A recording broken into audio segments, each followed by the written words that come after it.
Today we meet Associate Professor Bronwyn Kingwell. Bronwyn is head of the Clinical Physiology Laboratory at the Baker Heart Research Institute in Australia.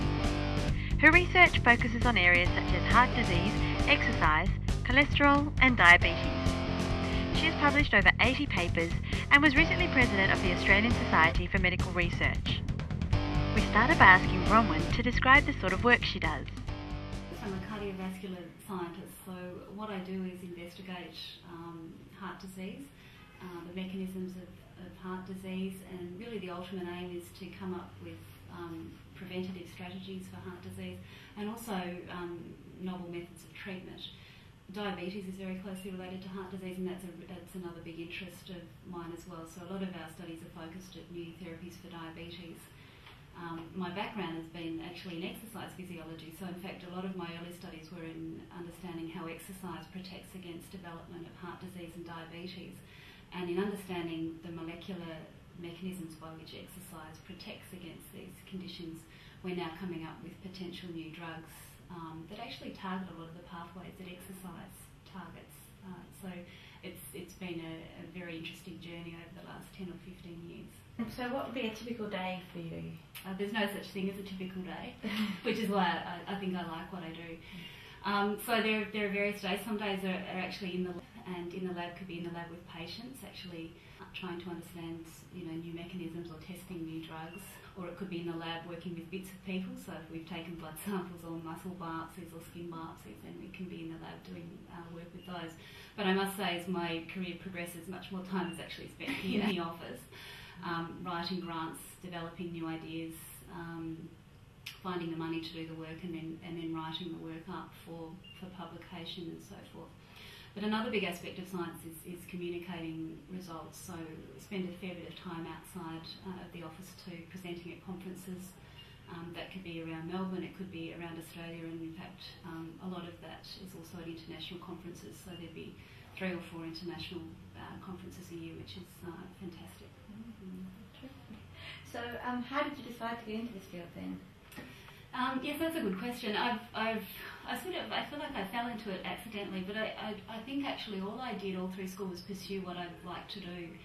And I was always very curious and wanting to understand how things work. So I think science is a very logical career if you've got a curiosity around those things.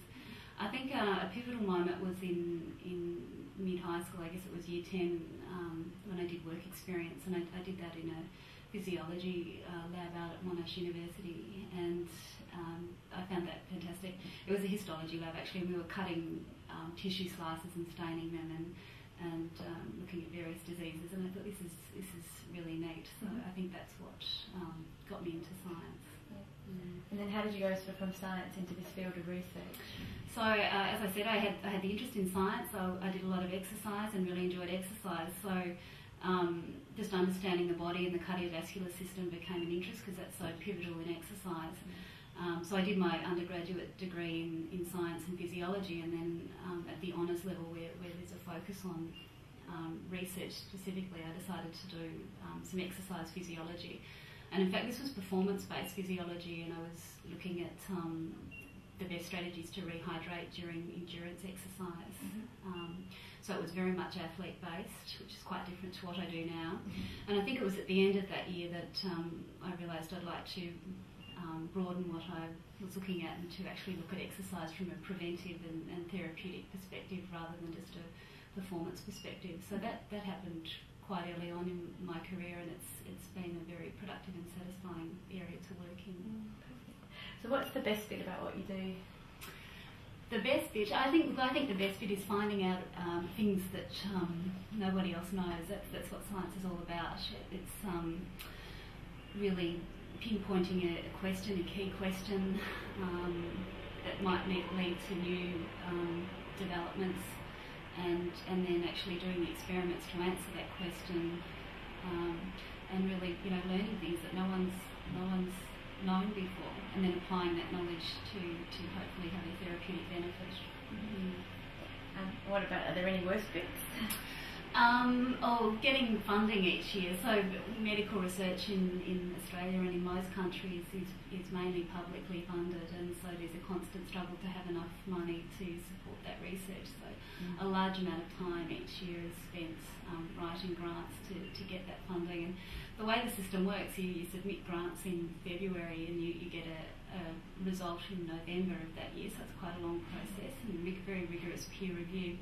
And it's in November that you know whether you've got enough money to pay your staff for the next year. So there's a lot of hiring and firing that goes on in November. So there's not a lot of career stability, and I think that's one aspect of science, which is the worst aspect perhaps.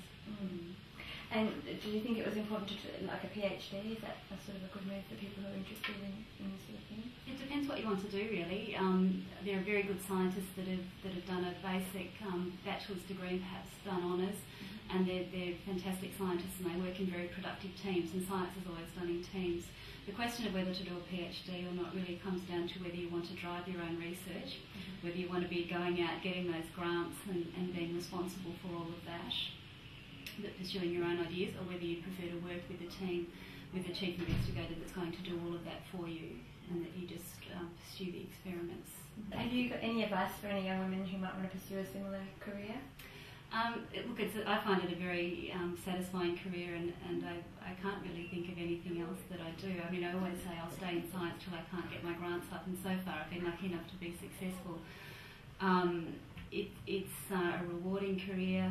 There's a lot of variety in it, and if science is something that you have a passion for, although it can be difficult in the grant side, can be difficult. If you've got that passion, you're likely to succeed, and I'd encourage you to certainly to pursue that. What about just any tips for, I guess, young women in general? So about succeeding as a woman, I guess, in pursuing dreams, not necessarily in science, but in just generally generally speaking. Look, I think there's two main things in any career, and I've mentioned one of them already. You need to do something that you love and that you have a passion for, and preferably something that you're good at, and hopefully those two things coincide, and I think that's a real formula for success. And what inspires you? What sort of motivates you, keeps you going? Look, I think it's just a hunger for new knowledge, and I think also there's a desire to do something that I think is actually going to be useful. And I think medical research is something that's useful, and that's something that I find inspiring and gives me drive. Do you have a particular role model or mentor at all in the science field that you? Look, there are so many fantastic scientists out there, and most of them would be unknown probably to the general public. I do have a mentor who was a very prominent medical researcher in Australia who used to direct one of the major institutes here, and he's fantastic. We just have lunch every couple of weeks and just chat about how things are going. It's usually very general, but he'll even sit with me sometimes and go through a manuscript, and it's just amazing that someone that's got that depth of experience, even though he might be in a different field, can really help distill ideas and to communicate something in a scientific manuscript just that little bit better. So I think it's important to have mentors, actually. I encourage everyone to try and find someone that can help them out. One more question. And it's a bit of a funny one, but what did you actually want to be when you were growing up? Did you think you would end up doing this? I really didn't know what I was going to do, and as I said, I had this experience in mid-high school around year 10, I think it was, where I did work experience that helped to distill it. But I did always have a maths and science bent at school, so that's probably always where I was going to end up. And certainly there were no artistic talents or literary talents or anything like that, so maybe it was by default.